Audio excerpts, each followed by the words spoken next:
Pada kesempatan kali ini saya akan memperagakan menjadi guru dengan model pembelajaran group investigation. Nah, karena kekurangan sumber daya manusia, saya menggunakan boneka sebagai siswanya. Di sini ada Sari, di sini ada Lina, di sini ada Ahmad, dan ini ada Dodit. Selamat menyaksikan.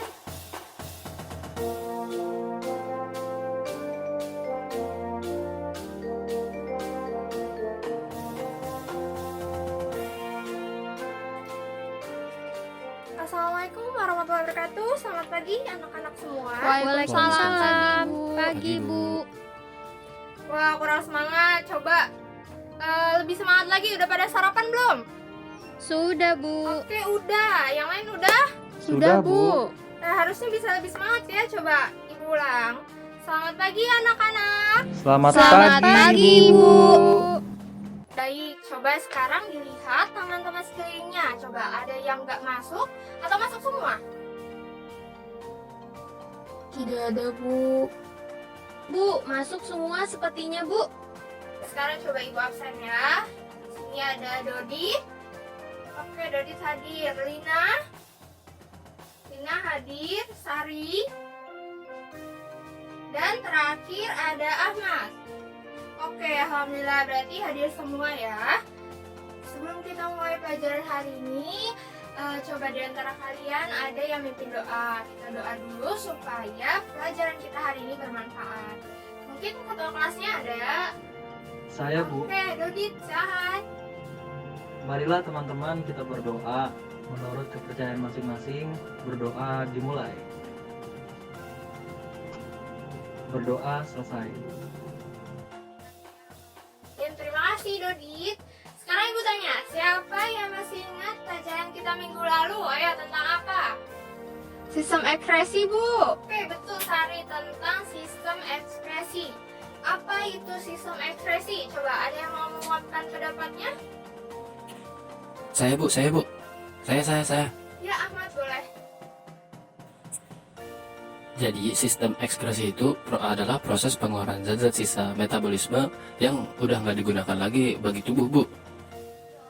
Ya, benar yang dibilang Ahmad. Coba sekarang kalian bayangkan di kamar kalian ada banyak sampah. Apa yang kalian rasakan? Ih, pasti bau, Bu. Sumpah, Bu. Ngap. Oke, bau, sumpah. Kotor, Bu, nggak enak dilihat. Kotor, ada lagi? Akan jadi sumber penyakit ya, Bu. Betul sekali yang dibilang Lina. Kalau misalnya udah tahu dampaknya, apa yang harus kalian lakukan?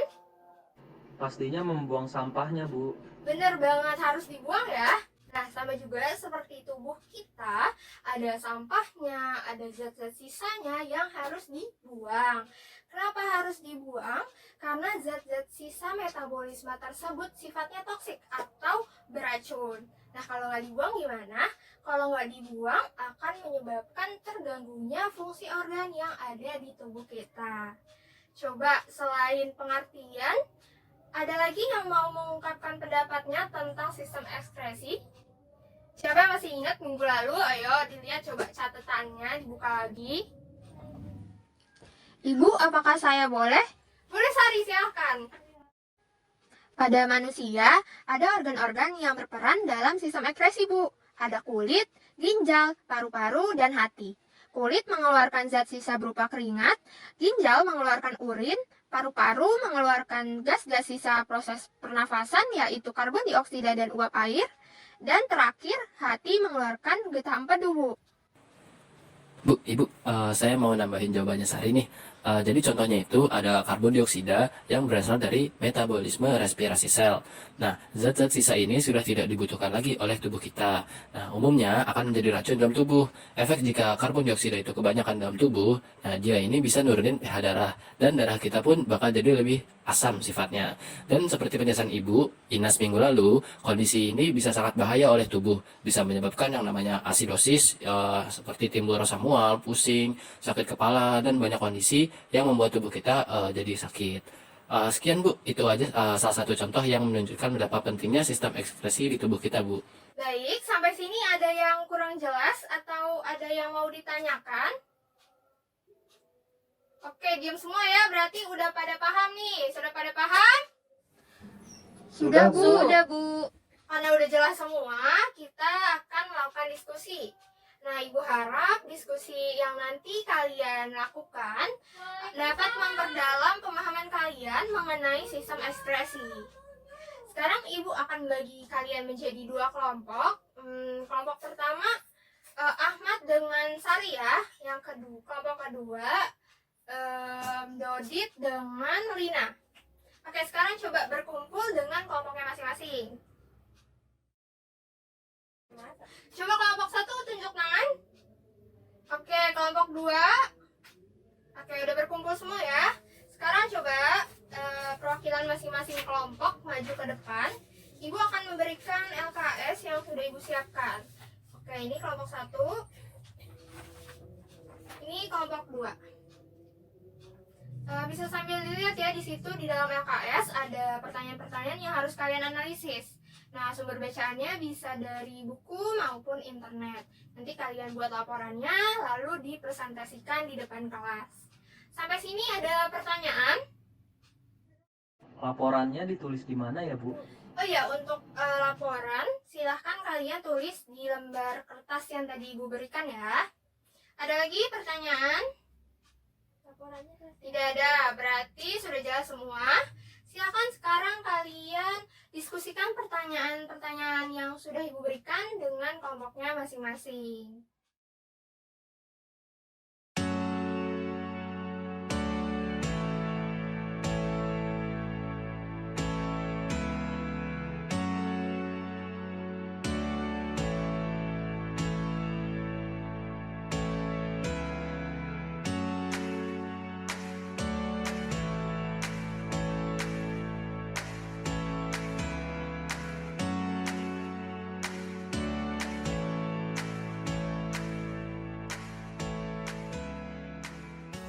Anak-anak, waktu diskusinya sudah habis. Gimana? Sudah bisa dipresentasikan hasil diskusinya? Kelompok 1 siap, Bu.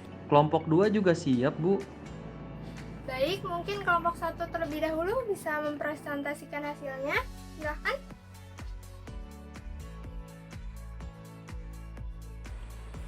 Assalamualaikum warahmatullahi wabarakatuh. Baik, kami dari kelompok 1 yang beranggotakan Ahmad, saya sendiri, dan teman saya yaitu Sari, ingin mempresentasikan hasil diskusi kelompok kami mengenai pertanyaan mengapa tubuh menghasilkan lebih banyak keringat pada cuaca panas. Baik, kita mulai aja ya.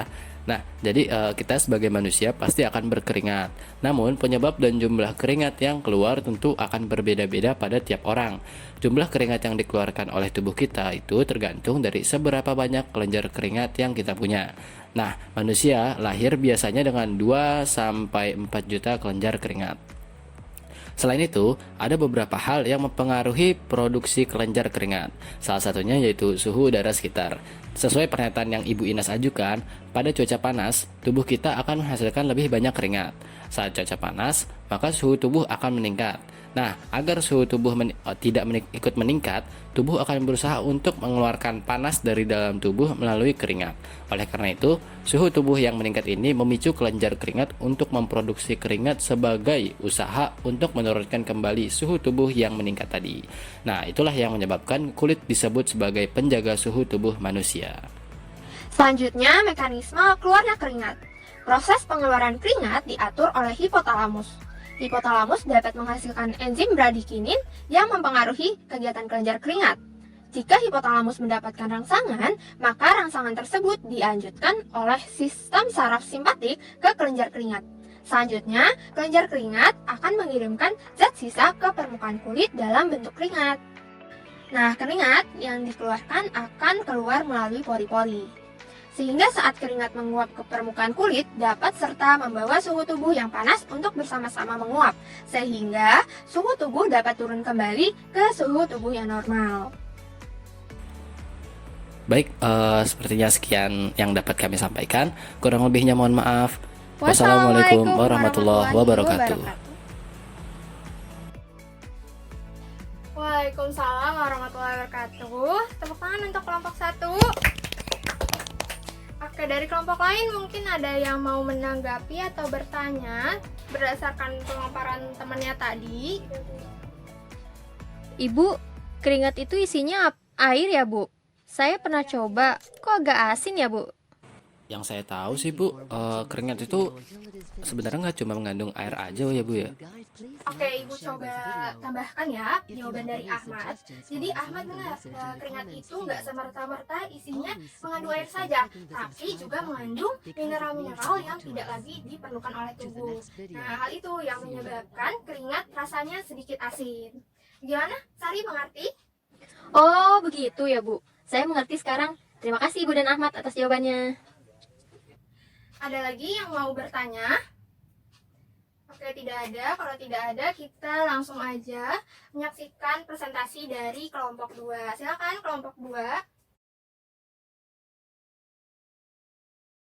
Assalamualaikum warahmatullahi wabarakatuh.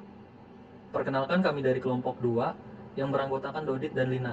Ingin mempresentasikan hasil diskusi kelompok kami dengan pertanyaan, mengapa tubuh menghasilkan lebih banyak urin pada cuaca dingin? Organ ginjal dalam tubuh kita berperan penting dalam produksi urin. Ginjal akan menyaring darah kita, serta membuang zat-zat yang tidak diperlukan tubuh melalui urin. Karena itu, perubahan dalam frekuensi buang air kecil bisa menandakan adanya masalah pada ginjal atau saluran kemih kita. Banyaknya urin yang dikeluarkan dalam sehari berkisar antara 400 sampai 2000 ml, dengan asupan cairan normal sekitar 2 liter per hari. Ini merupakan rentang rata-rata, dan setiap orang mungkin memiliki volume urine keluar yang berbeda-beda. Proses pengaturan cairan dalam tubuh kita berhubungan dengan proses pengaturan suhu tubuh. Kalau tadi, kelompok 1 menjelaskan bahwa saat cuaca panas, tubuh akan berusaha untuk mengeluarkan panas dari dalam tubuh melalui keringat, agar suhu tubuh kembali normal. Sebaliknya, saat udara di sekitar dingin, tubuh akan berusaha menjaga suhu tubuh, sehingga pembuluh darah di permukaan kulit mengalami penyempitan atau vasokonstriksi. Tujuannya adalah agar terhindar dari penguapan cairan berlebihan. Jika kita perhatikan ya, banyak orang mengalami siklus buang air kecil lebih sering pada saat udara dingin jika dibandingkan udara panas. Ternyata hal itu merupakan fenomena yang normal dialami manusia, teman-teman. Ada penjelasan fisiologis mengenai kondisi tersebut. Para ilmuwan menyebutnya cold diuresis.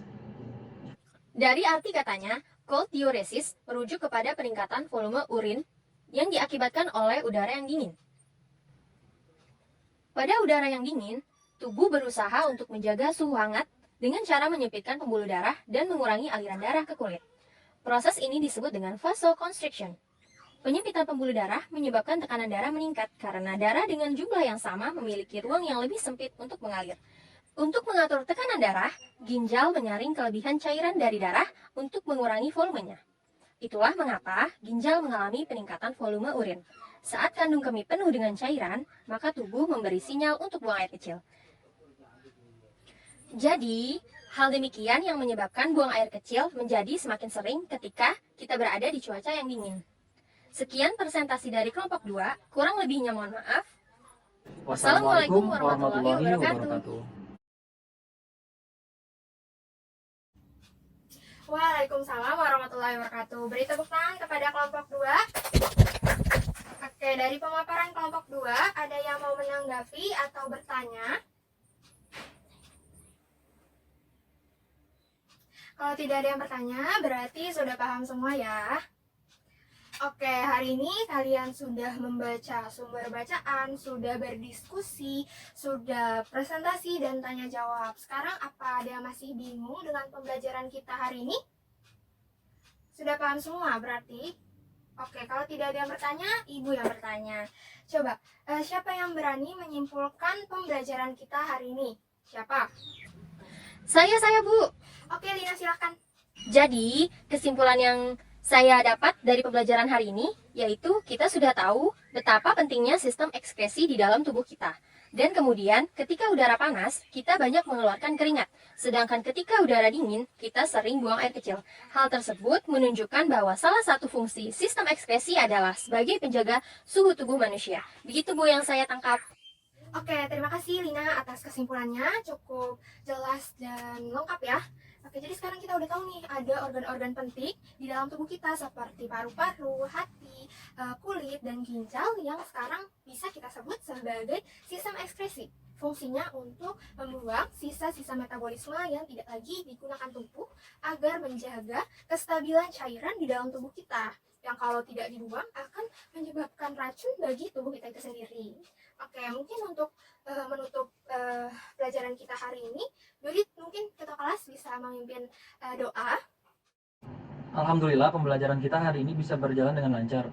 Alangkah baiknya untuk menutup, kita berdoa terlebih dahulu. Berdoa menurut kepercayaan masing-masing dimulai. Berdoa selesai. Sekian pembelajaran kita hari ini, semoga bisa bermanfaat. Oh ya, minggu depan kita sudah masuk ke bab baru, yaitu sistem regulasi pada manusia. Diharapkan kalian udah bisa membaca-baca dulu ya materi sebelum kita masuk kelas, agar pembelajaran kita bisa lebih interaktif. Sekian dari Bu. Wassalamualaikum warahmatullahi wabarakatuh. Waalaikumsalam warahmatullahi Terima kasih, wabarakatuh. Bu Inas. Terima kasih, Bu Inas. Sekian model pembelajaran group investigation dari saya. Semoga menikmati. Kurang lebihnya mohon maaf. Wassalamualaikum warahmatullahi wabarakatuh. Dah.